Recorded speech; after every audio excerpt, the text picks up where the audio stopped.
حضرت قاسم جناب حسن ابن علی اور جناب رملہ کے بیٹے اور علی بن ابی طالب و فاطمہ زہرہ سلام علیہم کے پوتے تھے۔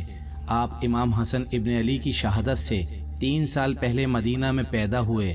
شہزادہ قاسم کی ولادت کے بارے میں اصل دن معلوم نہیں، 5 ماہ رمضان المبارک کو ذکر کیا ہے اور بعض نے کہا ہے آپ رضی اللہ تعالی عنہ 5 شعبان 27 ہجری بمطابق 2 اکتوبر 627 عیسوی کو پیدا ہوئے۔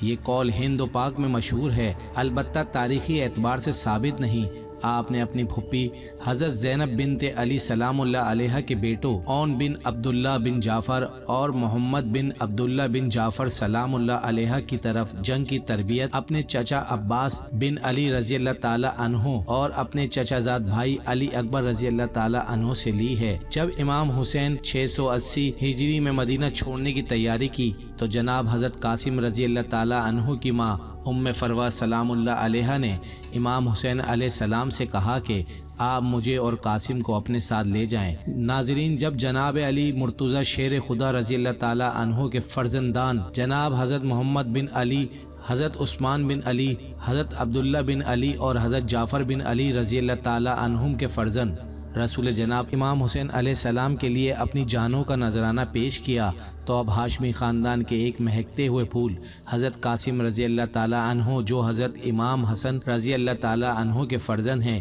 ان کی عمر 19 سال ہے۔ حضرت امام علی مقام کے سامنے دست بستہ کھڑے ہیں۔ حضرت امام دیکھتے ہی ارشاد فرماتے ہیں، بیٹا قاسم کیوں، کیا بات ہے؟ عرض کیا، حضور والا ابا جان کا جب قتل ہو رہا تھا اس وقت انہوں نے مجھے ایک تعویذ دیا تھا اور وصیت فرمائی تھی کہ اسے اپنے بازو پر باندھ لینا۔ ایک وقت آئے گا جب میرے بھائی حسین پر مشکل پڑے گی، تب اس تعویذ کو کھول کر دیکھ لینا اور جو کچھ اس میں لکھا ہوگا اس پر عمل کرنا۔ چچا جان، اس سے زیادہ اور کون سی مشکل پیش آئے گی؟ میں نے تعویذ کھولا تو اس میں لکھا ہوا ہے، قاسم کربلا کے میدان میں جب وقت آ پڑے تو علی اکبر کو میدان میں نہ جانے دینا، بلکہ خود پہلے جا کر اپنی جان اللہ کی راہ میں قربان کر دینا۔ چچا جان، میں اپنے ابا جان کی وصیت پوری کرنے کے لیے اجازت لینے آیا ہوں۔ حضرت امام کی آنکھوں میں آنسو بھر آئے، فرمایا، بیٹا تمہیں دیکھ کر میں اپنے بھائی کی جان کی یاد تازہ کر لیتا تھا، تم ہی بتاؤ کس دل سے اجازت دوں؟ حضرت قاسم نے عرض کیا، چچا جان اگر آپ اجازت دیں گے اور حضرت علی اکبر شہید ہو گئے تو کل قیامت کے دن میں اپنے ابا جان کو کیا جواب دوں گا؟ حضرت قاسم کے اصرار زیادہ بڑھا تو آپ کی آنکھوں میں آنسو بھر آئے، انہیں سینے سے لگایا اور اجازت مرحمت فرما دی۔ دشمن کے ایک سپاہی حمید بن مسلم کا بیان ہے کہ جب آپ میدان جنگ میں آئے تو ایسا معلوم ہوتا تھا جیسے چاند کا ٹکڑا نمودار ہو گیا۔ صرف ایک پیراہن پہنے ہوئے شوق شہادت کے جوش سے میدان میں آ گئے اور یزیدیوں کو مخاطب کر کے فرمایا، اے دین کے دشمنوں، میں قاسم بن حسن بن علی ہوں، میں خاندان رسالت کا چشم و چراغ ہوں، جسے میرے مقابلے میں بھیجنا ہو بھیجو۔ عمرو بن سعد نے ملک شام کے ایک نامی گرامی پہلوان ارزق سے کہا، تم اس کے مقابلے میں جاؤ۔ اس نے کہا، اس بچے کے مقابلے میں جانا میری توہین ہے، میں ہرگز نہیں جاؤں گا۔ ابن سعد نے کہا، اسے بچہ نہ سمجھو، یہ حسن کا بیٹا اور فاتح خیبر کا پوتا ہے، 3 دن کا بھوکا پیاسا ہے، مگر اس کا مقابلہ آسان نہیں ہے۔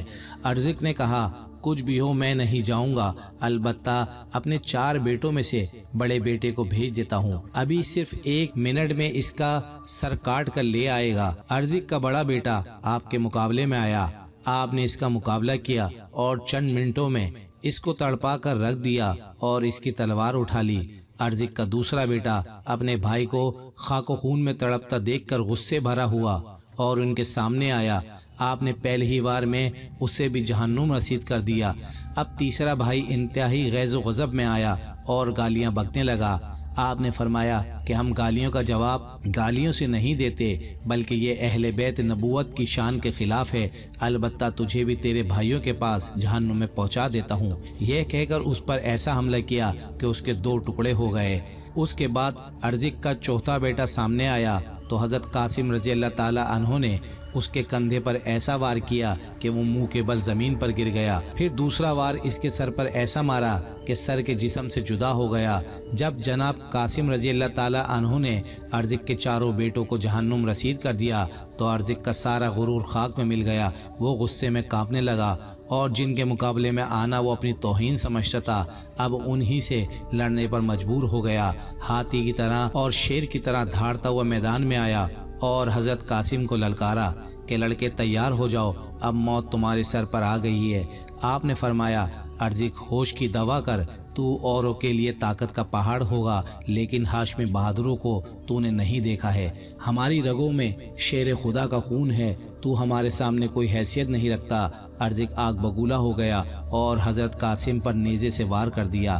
آپ نے اس کے وار کو بیکار کر دیا۔ پھر آپ نے بھی نیزے سے وار کیا جو خالی گیا۔ پھر دونوں کی طرف سے تلواریں چلنے لگیں۔ اچانک حضرت قاسم رضی اللہ تعالی عنہ نے ارشاد فرمایا، اے ارزق، تو نے اپنے آپ کو اتنا بہادر سمجھتا ہے، لڑائی کے سبب گرا اور ہنر بھول گیا، اپنے گھوڑے کی زین ذرا کس لے۔ آپ نے اس کے فرمان پر جیسے ہی ارزق جھکا، آپ نے تلوار کا ایک ایسا وار کیا کہ دو ٹکڑے ہو کر زمین پر گر گیا۔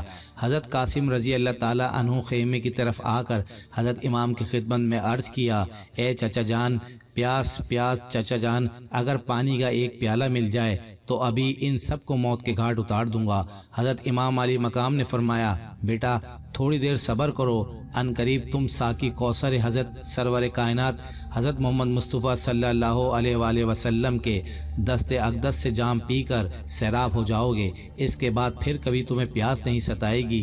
حضرت قاسم پھر میدان میں آئے۔ ابن سعد نے چلا کر کہا، اس نوجوان کو گھیرے میں لے کر قتل کر دو۔ چنانچہ دشمنوں نے آپ کو گھیرے میں لے لیا اور گھمسان کی جنگ شروع ہو گئی۔ آپ کے جسم پر 27 یا 35 زخم آئے۔ بالآخر ابن سعد نے آپ کے سینے پر ایسا نیزہ مارا کہ آپ گھوڑے سے نیچے گر پڑے اور کہنے لگے، چچا جان آئیے اور میری خبر لیجئے۔ حضرت امام نے اپنے بھتیجے کی آواز سنی، دوڑتے ہوئے آئے، دیکھا کہ جسم نازین زخموں سے چور چور ہے۔ آپ نے سر قاسم کو گود میں لے کر چہرہ مبارک سے گرد و غبار صاف کرنے لگے۔ اتنے میں حضرت قاسم کی آنکھیں کھلی اور اپنا سر مبارک امام علی مقام رضی اللہ تعالی عنہ کی گود میں دیکھ کر مسکرائے۔ آپ کی روح مبارک دارالفنا سے دارالبقا کی طرف منتقل ہو گئی۔ انا للہ و انا الیہ راجعون۔ اس امید کے ساتھ اجازت دیے کہ آپ کو یہ ویڈیو ضرور پسند آئے گی۔ اللہ تعالی ہم سب کا حامی و ناصر ہو، آمین ثم آمین۔ چینل کو سبسکرائب کریں۔ جزاک اللہ۔